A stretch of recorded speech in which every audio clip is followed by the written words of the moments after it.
Hi, my name is Scott Moye, tour guide here at the Old State House Museum, and we would like to welcome you to another edition of Conversations in the Gallery.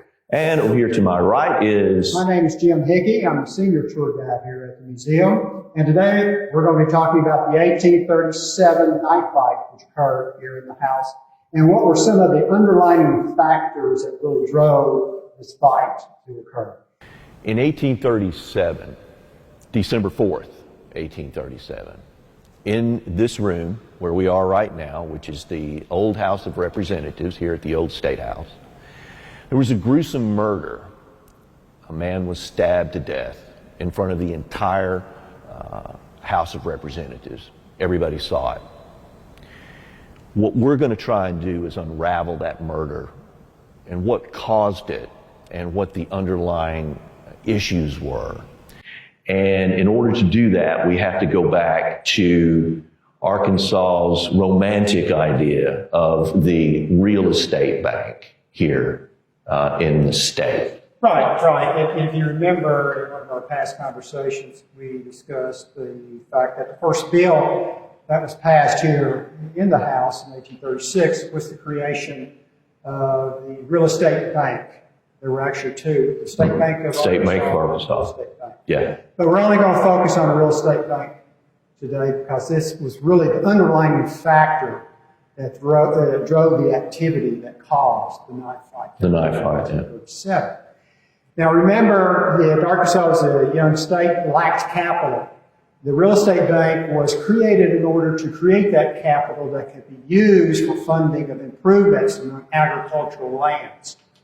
When the bank was created, it had no capital period. So in the charter, the state bank charter, it allocated that there would be $2 million in bonds that would be sold that would generate the capital for distribution. But before you could actually sell the bonds, you had to have assets within the bank. So what happened is that you actually bought shares, stocks, within the real estate. And so the individuals then are contributing the money to the bank. Exactly. To build that equity. Exactly. The cash that they needed. Exactly. And remember, a lot of the special privileged individuals in the states were the ones that were purchasing these shares. Precisely. Exactly. And so by May of 1837, 325 individuals had become stockholders. They had purchased combined 41,000 shares of stock at $100 a share in the real estate bank. That equated to assets of a little over $4.2 million. Now, how they got that assessment was that the individuals buying shares would put up land to basically use as collateral for the stocks, to guarantee the stocks, okay? And another point here, though, too, is that the state guaranteed that stock, not the banks, the state. Now, so when you look at the assessments that we're giving for the value of the land, another interesting piece about that is that, well, you would think that you would use your prime land, right, as far as collateral. No. Not by a long shot. None of the rich cotton land was given as collateral. It was really the unimproved, the unused, uncultivated land that was submitted as collateral. Now, just like today, whenever you go out and you buy a house, you have an appraiser come out, right? And they appraise the value. Hopefully. Well, yeah, the good old boy system was really in place. The appraiser would go out and they would overestimate the value of these lands. For instance, the land may be worth only $5 a share, but the appraiser gave it as $40. It's the equivalent of offering for sale at an exorbitant price swampland. Exactly. Exactly what they're doing. Because only 12% of this land was cultivated. Right, yeah. It was worthless. It was worthless land that they put up. Now the next trick here. As a stockholder, you had the right to have a loan up to 50% of your stock value. So as a stockholder, you're putting up this worthless land. You're getting a high rate value on it. You're getting 50% of the loan, and guess who's coming out ahead? It ain't the state. No. It is the stockholder. So this created a sense of corruption within the state, and J.J. Anthony was one of the most vocal persons against the state banks. Now, Anthony, as we get into this, Anthony is the guy, the representative that's going to be murdered here in this particular room where we are.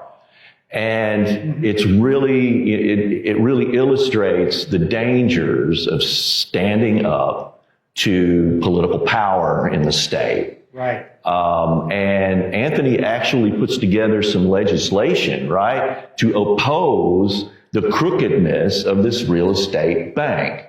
Now, we also kind of want to bring into the notion that a lot of the shareholders of this bank were plantation owners. Right. And they're going to be located, a lot of them are going to be located down in Chico County for sure. Yes. And a lot of the people who oppose this bank are going to be located up in the Ozark region. Right. Okay. And this is going to kind of begin to lay down this foundation of cultural differences within the state that actually start over, finances. Right. The people in the Ozarks that live in the river valleys up there don't have as much access to the available cash that these plantation owners do. And the people in the river valleys in the Ozarks are quite aware of the fact that the whole thing is just a game to get more money pushed into these plantation areas. Okay. And another insidious point that we want to make with this is that these plantation owners were also using, do I want to use the word scam? That may be too much, but I guess it was. But they were using this to reinforce the notion of enslaving African Americans, okay? Because not all of this money is going toward land. It's going to fund the basis of plantation agriculture in Arkansas along the Mississippi Delta. And one of the fundamental things you have to have for that are enslaved people. So a lot of this junk money is going to toward the oppression of enslaved people here in the state as things evolve. Okay. Yeah, and to follow up on that, if you look at the document that shows the counties that the shareholders lived in, everyone was either on in the Mississippi Delta, Red River area. Every single one. Yeah. Not one was up north. And so you just had this gang Exactly. of people controlling access to loans that you can't get if you live up in the Ozark region. And this is going to boil over, and this is kind of taking us out of our context a bit. This is going to boil over into the crisis of 1861, for sure. It's going to have those implications there. Sure, and you have to remember too that when all this is going on, you also had the Panic of 1837. Oh my gosh, yes. What happened? Commodity prices decreased, land values decreased as well. So all this is playing into this scheme of things because a number of shareholders would take the loans and then default on the loans, and then the state would acquire the land, and they would try to sell the land, but they never would recoup the wealth. Right, and so they get to keep it. And Improve it. And then from this element, okay, you've got your shareholders, then you've got the bond buyers. This is another element. They sold over $2 million in bonds to supplement what's going on with the shareholders. So you have a situation where the estate bank is far more credit than they have assets. Yeah. Almost by double. But you raised an interesting point when you talked about J.J. Anthony offering a resolution. In November of 1837, here in the 1836 House, he did have a resolution in which it was to condemn the estate bank as being a bank of privilege and creating financial mismanagement and intense sexualism in the state. John Wilson then stood up and adamantly defended this bank, stating that it was sound. And why did John Wilson do that? Because he was the president. He was the president of the real estate bank, and he was in on the scam as well. There I said it, scam, the 4-letter word. But he was in on the scam. And so when John, there was a point in here, all right, so Anthony had already, done the resolution or whatever. Yes. And I think they voted it down or kind of, I'm not sure, but I think that's kind of what happened anyway. Kind of shoved over to the side, and we don't know what's going on about, Anthony's nuts, because that's kind of, and so they were in here one day, and we know that John Wilson, who was Speaker of the House and head of the real estate bank, and J.J. Anthony, the legislator that wrote the resolution against the real estate bank, had already had some beef. Yes. They had already been at each other's throats a couple of times before this murder of Anthony happened in 1837 here in this room, right? Yes, yes. And so on December 4th, 1837, here in these chambers, they were having a discussion about wolf pelts and whether or not the state of Arkansas was going to pay people for wolf pelts. And what was going on in Arkansas at the time was we had an overabundance of wolves. We had a lot of cattle farmers, we had a lot of sheep farmers, and it was just buffet time for wolves all across the state. And so they were going to try to figure out a way to cut back on the wolf population. And one way to do that was encourage farmers or whatever to shoot wolves. And it's inhumane considering, the way we see things today, but back then it was a matter of survival for people. And once you shoot a wolf, you can turn in the pelt, you get X amount of dollars. Well, they were arguing about it here on the floor about whether or not the state of Arkansas had the money to pay for wolf pelts. And of course, most of that money was probably tied up in the real estate bank, but that's a whole different thing. And so Anthony got the floor to discuss the issue, right?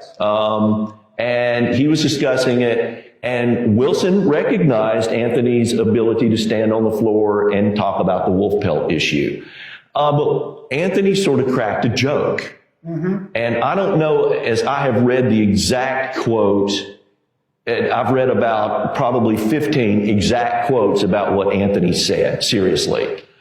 But whatever it was that Anthony said had something to do with the real estate bank, and he directed that statement at John Wilson, who was president of the real estate bank, and Wilson freaked out and pulled his knife. And a colleague and I had done some extensive research on this knife fight as it developed here. And Wilson stepped off the speaker platform, went in front of one of the fireplaces, not this particular one, there's a fireplace over this way, and basically ran at Anthony, who was sitting in an area here. And the two stood up and they kind of locked up with these knives. At some point, Anthony is going to pick up a chair to defend himself. Right.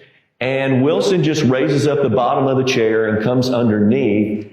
And what happens at some point is that Anthony drops his Bowie knife, and they're fighting with these Bowie knives. These Bowie knives are about this long. Wilson had one that was shorter, and Anthony had one that was longer. Anthony got trapped with railing behind him. There were some railings that used to go between pillars here in this room. Anthony was trapped against the railings. He was trying to hold up a chair to defend himself. He has dropped his knife. Wilson just raised up the bottom of the chair, came up underneath, and very slowly shoved the knife into the heart of Anthony. Anthony collapsed on the floor, and we sort of estimate that this whole fight probably took less than 45 seconds. The entire chamber was just kind of froze. And it occurred in a way, a lot of people, I think, kind of portray this knife fight as everybody gathering around and going, rah, rah, there's a fight. When in reality, it happened so quickly, nobody really had a chance to react at all. Most people were shocked. Most of the guys in here were shocked about what they had just seen. Anthony's body was picked up, taken down the stairs of the old State House. Wilson went right back up to the speaker platform, and they continued the session. And it took them about, 3 days? It took 3 days, and the only reason that happened is that relatives of Anthony complained that no action had been taken. Exactly. And no action had been taken against Wilson because of his political power.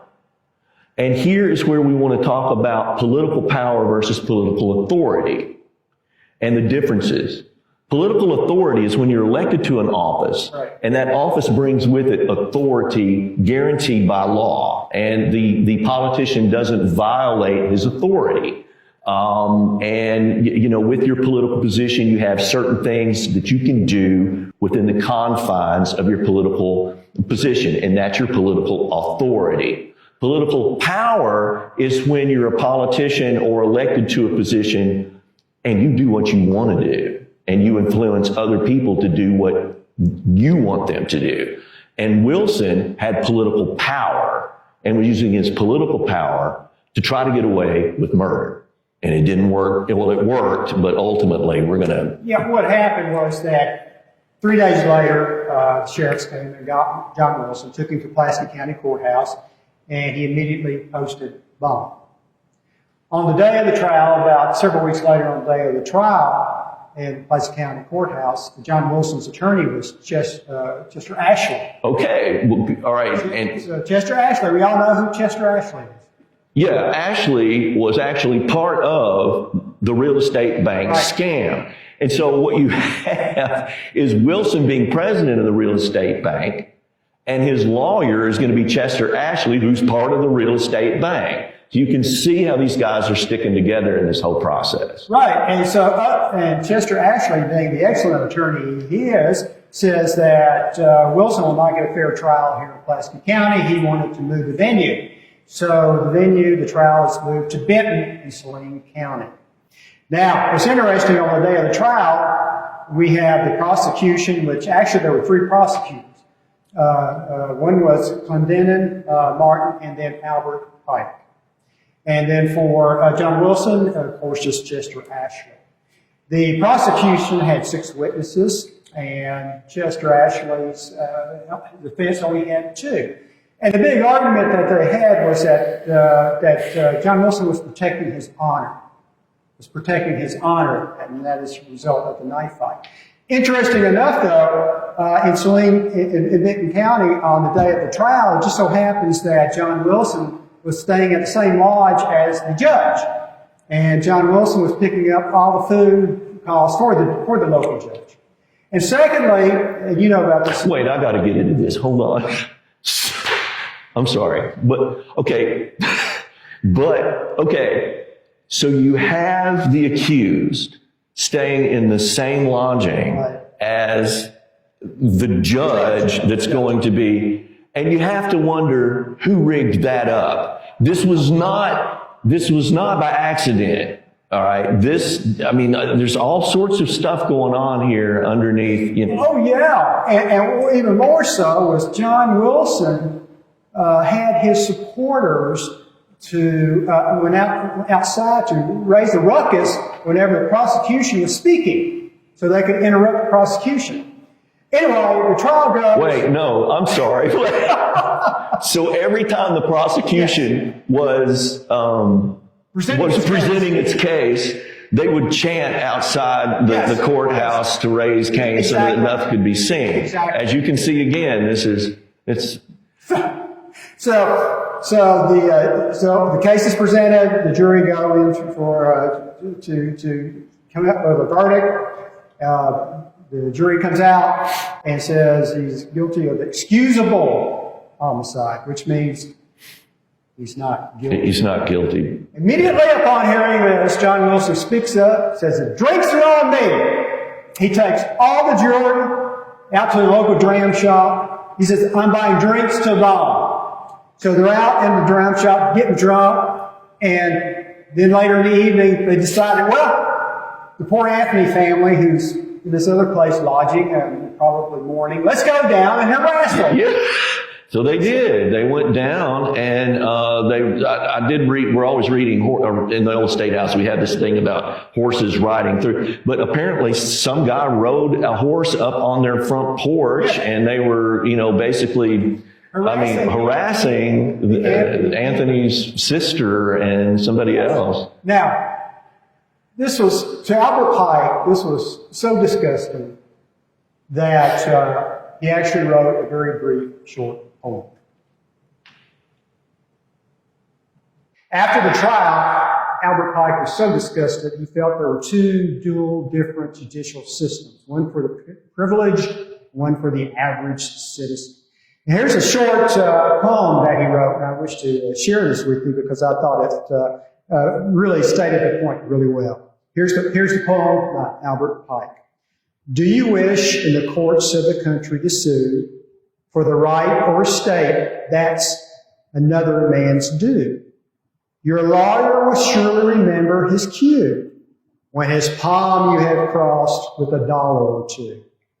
For a lawyer is convinced with $1 or two, and a jury said right with $1 or two. And though justice is blind, yet a way you may find to open her eyes with $1 or two. Albert Pike. So after the trial, the remains of J.J. Anthony is taken here to Little Rock, and he was buried at the Little Rock Public Cemetery. Now, there is some speculation that J.J. Anthony may still be on site of the area where he was buried, because today that is the federal building off Capitol Avenue. What happened in 1860, the cemetery closed, the graves were moved to Mount Holly. There's a registry kept there, but oddly enough, J.J. Anthony's name is not on the registry. So there's some issue that he may still be on site where the federal building is today. John Wilson, he was removed from the speakership. A couple years later, he moves to Pike County in 1840. He's elected again to the House of Representatives. And in 1842, during a session about the estate bank, he got into another argument, almost another knife fight with Representative Lorenzo Gibson. Mm-hmm. This time, multiple individuals converged and intervened to stop the fight. After this event, Wilson goes to Texas, where he tries to run for the House in Texas, unsuccessful. He dies there in 1864. Yeah. Now, when he was, the way I understand it is after that second round with Lorenzo, I like how I'm on first name, with him. Right. But after that second round with Lorenzo, the guys that broke that up, the way I understand it is they took him off in a corner, more or less, and he was told to GTT, which meant go to Texas. And that was old Arkansas slang. And I think that GTT in a way sort of meant a little something else, like you would say, oh, you can just GTT, right, which was not the best thing to say to somebody in those days. And then, of course, he goes on to Texas and dies. Now, as a museum tour guide, I was sitting downstairs at our front desk one day, and this lady came in. And she said, told me that she was the great-great-granddaughter of John Wilson. And I don't want to dox her or anything. I'm not going to say where she's from or anything like that. But I got to actually bring her up here to these chambers, and we swapped stories. And she told me her family's version of what happened, and then the version that we tell here at the old State House. And I have to say, 98% of the stories lined up. So that was a pretty fascinating thing for me to actually, have happen. Well, as we recap this thing up and bring it to its conclusion, the real estate bank actually became dysfunctional in around 1842. It defaulted. And the legacy of the real estate bank would carry on well until almost very late 1800s, very early 1900s, because of the unpaid debts that existed, along with the interest that accumulated during this time. But one interesting caveat here, that one little nugget that I want to present to you, has to be with one of the investors in the real estate bank that occurred. The biggest loss was a monetary bequest by a Englishman who had passed away. His name was James Smithson. He had allocated £100,000 to go to the United States government, the Treasury. The only specification was it had to diffuse knowledge. Well, it gets to the Treasury. The Treasury's actually sending in gold bullion from England. It goes to the United States, and it has to be reminted because the gold bullion was not recognized. So it's reminted here in the United States. And the amount came out to be $508,000 some odd dollars. Goes to the Treasury Department. Treasury says, well, what do we do with this? How are we going to invest this money? And some advice came from Ambrose Sevier from Arkansas. And the decision was, well, let's invest this money into some high-paying bonds of two new states, one being Michigan, the other being Arkansas. Arkansas obtained $500,000, Michigan $800,000. Upon immediate receipt of the money, the two banks default. Now, fortunately for the United States and the world, John Quincy Adams, who had been president and now was a U.S. House member from Massachusetts, was adamant that the government make this fund whole again. And he was successful in getting all the money reimbursed. And we are fortunate that he did so because that trust would go on to create the Smithsonian. Interesting piece of Arkansas history. And another thing I want to bring up, that how this real estate bank is going to begin to create these sectional differences within the state. And I really think that that's when that begins. You have these plantation owners in the southeastern part of the state who are trying to gobble up this money, denying loans to those guys and families in the Ozarks who are trying to start their businesses and their way of life and their small farms. And so there's going to be quite a bit of animosity between the two sections as time rolls on. And ultimately, in the crisis of 1861, when, as the War of the Rebellion begins to unfold, we're going to see this sectionalism within the state of Arkansas become even more irritated. So that what we end up with is we have a substantial area of Arkansas sort of rooted in the southern and Delta regions being more Confederate oriented, and then the Ozark area completely rebelling against that and being more aligned with the Union sentiment in the state. And that's going to play out even into the Civil War period as well. So.